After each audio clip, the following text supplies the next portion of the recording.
Os santos da Santa Igreja Católica Apostólica Romana, de 7 de agosto a hoje, 13 de agosto. Começamos por segunda-feira, dia 7 de agosto, dia de São Caetano, presbítero. Caetano de Thiene, nascido em 1480 em Vicência, da nobre família dos Thiene, foi secretário particular do Papa Júlio II e protonotário apostólico, na qualidade de escritor das cartas apostólicas. Teve a oportunidade de conhecer de perto cardeais e prelados famosos.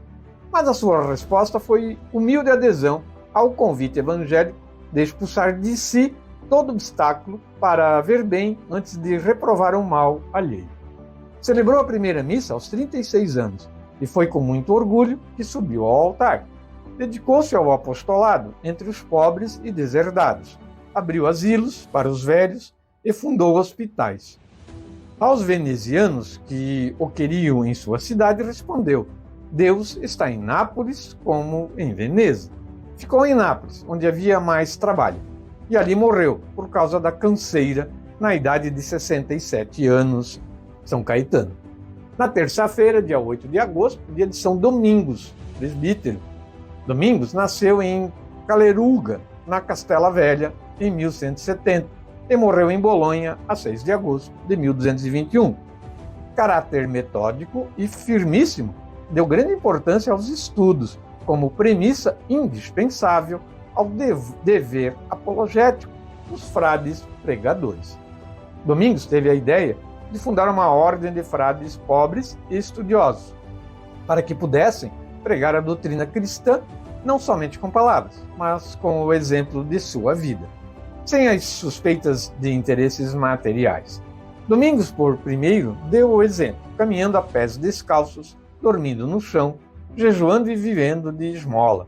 Não teve a intenção de formar uma elite de intelectuais, mas de arautos do Evangelho, e em suas peregrinações parava de bom grado também junto aos mais humildes carroceiros, propondo-se falar de Deus a todos. Honório III aprovou a Ordem dos Pregadores, sobre a regra de Santo Agostinho. Em 1234, 13 anos após a morte, ele foi proclamado santo. Na quarta-feira, dia 9 de agosto, dia de São Fábio, um mártir. Nasceu Fábio, certamente por volta do último quartel do século II. Os acontecimentos de sua vida se deram sob o governo de Diocleciano e Maximiano, Constâncio e Galério Maximiano. Em 303 ou 304, os dois primeiros eram cônsules e o édito de perseguição já tinha sido proclamado. Fábio era soldado e se achava na guarnição de Cesareia, da Mauritânia. Por ocasião do concílio da província, ele devia tomar parte num cortejo e foi mesmo designado para levar as insígnias, o que mostra que era tido em boa conta, pois tal encargo era uma honra que tinha certamente caráter sagrado para os pagãos. Nós hoje diríamos idolatro. Para Fábio, o soldado exemplar, mas também não menos católico exemplar, o encargo foi considerado idolatro, por isso recusou. Convicto de que o católico que deseja ser autêntico não podia aceitá-lo. Essa desobediência implicava em castigo imediato, a prisão, e foi o que aconteceu com Fábio. Ao cabo de alguns dias, foi conduzido ao tribunal e interrogado pelo juiz, uma primeira e uma segunda vez. Como o juiz não conseguisse demover Fábio da sua atitude e não conseguisse fazê-lo apostatar de seus princípios católicos, condenou-o à morte. E assim, São Fábio foi decapitado. Grande exemplo aí para a nossa vida hoje, Pessoas antigamente entregavam-se à fé de corpo e alma, e a alma ia para o Senhor, pois o corpo aqui era martirizado. São Fábio. Dando continuidade aos santos de hoje, quinta-feira, 10 de agosto, dia de São Lourenço, diácono e também mártir. Nas atas do martírio de São Lourenço, Lê-se que o mártir, antes de ser posto sobre a grelha aquecida por carvões ardentes, quis rezar por Roma. A cidade foi-lhe grata por este ato de amor, dedicando-lhe nada menos que 34 igrejas. A primeira delas, segundo o costume, no lugar do martírio. Até mesmo os padroeiros principais da cidade, São Pedro e São Paulo, não tiveram tanta honra. Lourenço, ordenado diácono pelo Papa Sisto II, era o arcediago da comunidade dos diáconos romanos. É compreensível, por isso, que no auge da perseguição de Valeriano, o próprio pontífice, preso e conduzido ao martírio, deu ao diácono o encargo de distribuir tudo o que tinha aos pobres. Quando o imperador, se lê na Paixão, impôs a Lourenço entregar-lhe os tesouros dos quais tinha ouvido falar, ele reuniu diante de Valeriano um grupo de indigentes exclamando: "Eis aqui os nossos tesouros, que nunca diminuem e podem ser encontrados em toda parte." Ora, a esta aguda e sábia resposta fazem eco as últimas palavras do mártir, que, colocado sobre um braseiro ardente e já vermelho, como um tição de fogo, teria encontrado coragem de fazer uma piada. "Vire-me", dizia ao carrasco, "que já estou bem assado deste lado." O heróico testemunho de fé prestado pelo mártir foi eficazmente relembrado pelo Papa Dámaso. Chicotes, algozes, as chamas, os tormentos, as correntes, nada puderam contra a fé de Lourenço. O Papa, que admirava as virtudes do mártir glorioso, edificou-lhe a segunda igreja, sobre as ruínas do Teatro de Pompeu, fazendo para ele a primeira exceção. Nenhum mártir antes dele tivera igreja fora do lugar do martírio.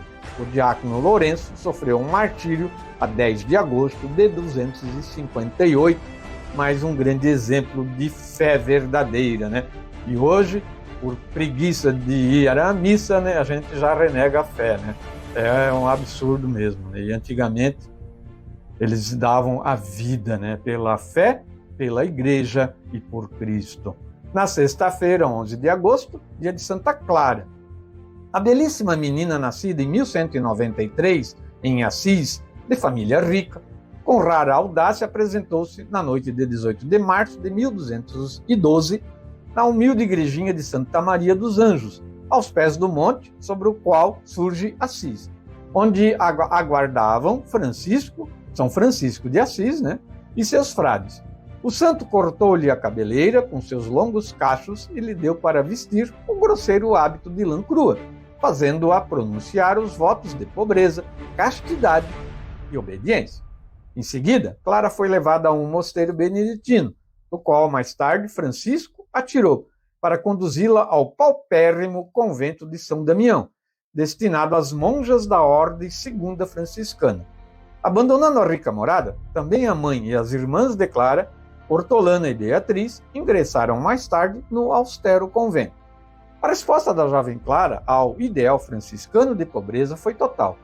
Para estar em consonância com o mestre, pediu e obteve o privilégio da pobreza, que a privava também da possibilidade de ter qualquer coisa que era seu. Na morte de Francisco, em 1226, obteve que seu corpo fosse introduzido na clausura, para que as monjas pudessem contemplar-lhe o rosto. Mas Clara teve o singular privilégio de ver projetadas nas paredes da pequena cela, sem enfeite, as imagens do santo e os ritos das solenes funções que desenvolviam em Santa Maria dos Anjos. Por essas prodigiosas visões, Clara teve o título de protetora da televisão.